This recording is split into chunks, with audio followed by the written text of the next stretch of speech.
ఈ దృష్టంతా కఠోరమైన తపస్సు సాధన, ఈ రెండే ఆయన ముందున్నాయి. ఇంకా ఏదో తపస్సు చేయాలి, అంతర్ముఖం అయిపోవాలి, ఆ పూర్ణ బ్రహ్మానుభూతులు స్థిరపడిపోవాలి, ఆ ఏకాంతాలకు వెళ్ళాలి, ఎప్పుడు ఆ ఏకాంతం కోసం కోరుకునేవారు. ఏమైనప్పటికీ ఘాజీపూర్లో ఇటువంటి మంచి పరిణామాలు జరిగాయి. ఆ తర్వాత ఆయన మళ్ళీ కొన్ని మఠ విషయాలు కొన్ని చక్కదిద్ది ఆ తర్వాత ప్రయాణం చేయాలని కోరికపడ్డారు. అది ఏమిటంటే హిమాలయాలంటే ఆయనకి మొదటి నుంచి చాలా ప్రీతి. ఇదివరకు బయలుదేరినప్పుడు కొంత దూరం మాత్రమే వెళ్ళి వచ్చేశారు. ఇప్పుడు అక్కడికి వెళ్ళాలని కోరిక. ఎందుకంటే రామకృష్ణ పరమహంస ఒక మాట అనేవారట, దేవతల పర్వతాలైన హిమాలయాలను ప్రతి ఒక్కరూ ఒక్కసారైనా దర్శించాలి. ఈ మాట చెప్పేవారండి. ఇది బాగా గొప్ప విషయం. ఎందుకంటే అక్కడున్న మహాత్ములు మనం చూడలేకపోయినా వాళ్ళ శక్తి తరంగాలు ప్రసరిస్తే అలాంటి చోట్లకు వెళితే. అందుకే సాధనా స్థలాలు సిద్ధపురుషుల మసలే చోట్లు వెళ్ళాలి. ఆ వెళ్ళేటప్పుడు మాత్రం గుర్తుపెట్టుకోవాలి, ఐహిక సౌకర్యాలు విందులు వినోదాలు దృష్టిలో పెట్టుకోకూడదు. సాధకుడు ఎప్పుడు వాటిని దృష్టిలో పెట్టుకుంటే సాధన కొనసాగదండి. కఠోరాన్ని ఎదుర్కోవడానికి సిద్ధపడి సాధకుడు ఎక్కడికైనా బయలుదేరాలి.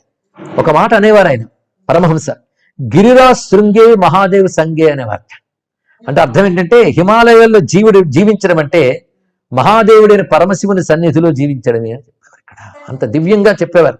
అందుకేనికి సాధారణంగా ఆధ్యాత్మికత అంతర్ముఖత కలిగిన వాళ్ళకి హిమాలయాలు ఆకర్షిస్తాయండి. ఎంతమంది హిమాలయ యోగులు ప్రపంచాన్ని ఉద్ధరించారు, అది పెద్ద చరిత్ర.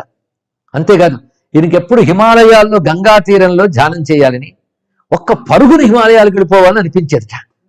అందుకే ఆయన శారదామాత ఆశీస్సులు తీసుకుని హిమాలయాలతో బాగా పరిచయం ఉన్న అఖండానందని వెంట పెట్టుకు బయలుదేరారు. ఆ వెళ్ళేటప్పుడు ఆయన ప్రయాణం క్రమంగా ఒక్కొక్క చోటు దాటుకుంటూ పైగా నడిచి వెళ్ళాలనుకున్నట్ట. గంగా తీరం వెంబడి నడుస్తూ వెళ్ళారండి.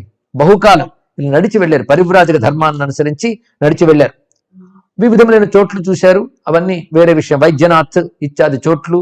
అదేవిధంగా ఆయన అల్మోరా మొదలైన ప్రాంతాలకు చేరుకున్నారు. అల్మోరా పరిసర ప్రాంతాలు చాలా విశేషమైనటువంటి సిద్ధభూములు. జాగేశ్వర్, భాగేశ్వర్, వైద్యేశ్వర్, ముక్తేశ్వర్ అని దివ్యమైన ధామాలు ఉన్నాయి అక్కడ. అక్కడ కాక్రీ ఘాట్ అనే చోటు ఉంది. అక్కడ రమ్యమైనటువంటి నది ప్రవహిస్తుంది. కోసి, సూయల్ అనే చిన్న నదులు సంగమిస్తాయండి. అందమైన కొండ ప్రాంతం. ఆ సంగమ స్థలం దగ్గర ఒక పెద్ద రావి చెట్టు ఉంది.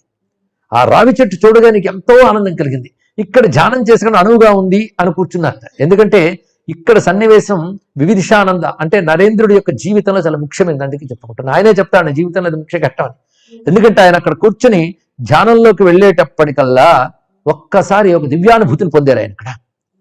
ఆ పొందిన అనుభూతే తర్వాత తన జీవితంలో తాను ఆడిన మాటల్లో తన ప్రణాళికల్లో కూడా ప్రసరించింది అని చెప్తాడు. నా జీవితంలో ఒక మహోన్నతమైన క్షణం అది అని తర్వాత గుర్తు చేసుకుని ఈ ఘట్టం గురించి ఆయన చెప్పారు. ఎందుకంటే నాకు అనేకమైన చిక్కుముళ్ళు, నా కర్తవ్యం ఏమిటి, నేను చేయగలనా లేనా, అనేక రకాలైనటువంటి చిక్కుముళ్ళల్లో అక్కడే ఒక సమాధానం లభించింది. అందులో నేను ప్రపంచంలో ఉన్న సమస్తము మానవుడి శరీరంలో ఉంది అని ఒక అనుభూతిని పొందాను. ఇప్పుడు శాస్త్రాల్లో వర్ణించింది చాలా మంది అవునవును అంటూ ఉంటారు, కానీ అనుభూతి రావాలండి.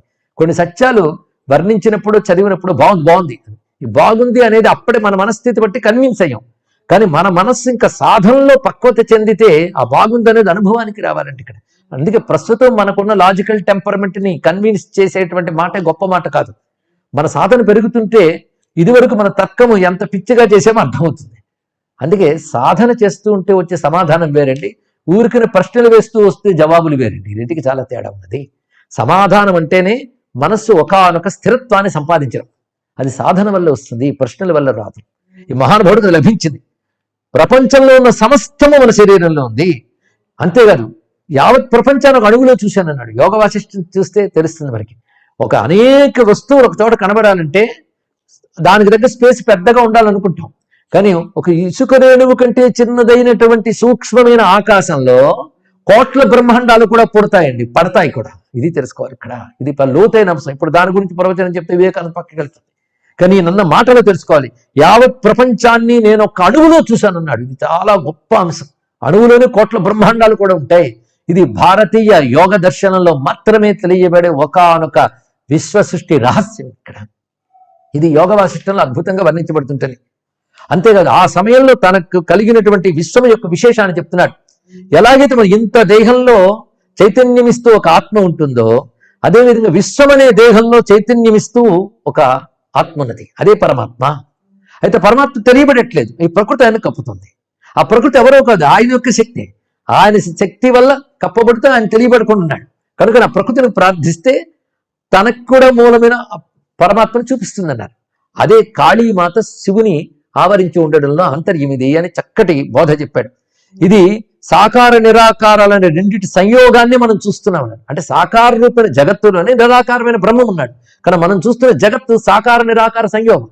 ఈ మాట ఉపనిషత్తులు వేదాంతాలు చదివేవాళ్ళు చెప్పవచ్చు, కానీ అనుభవంతో చెప్పాలండి. ఇక్కడ అది అనుభవంతో చెప్పిన మాటలు కొంతమంది చదివి చెప్పాడు అనుకోకూడదు, అది కూడా తెలుసుకోవాల్సింది. ఈయన ఆ కాక్రీ ఘాట్ వద్ద ధ్యాన సమాధుల స్థితిని పొందాడు. ఇది తాను చక్కగా తర్వాత మాటల్లో కూడా చెప్పగలిగాడు. అందుకే అద్వైతాన్ని కానీ పరిపూర్ణమైన సిద్ధాంతాన్ని కానీ సనాతన ధర్మాన్ని అర్థం చేసుకోవాలంటే సాధన వల్ల వికసించిన బుద్ధికి భగవంతుడు స్ఫురింపజేసే జ్ఞానం వల్లనే సాధ్యమవుతుందండి. ఇది తెలుసుకోవాల్సిన అంశం.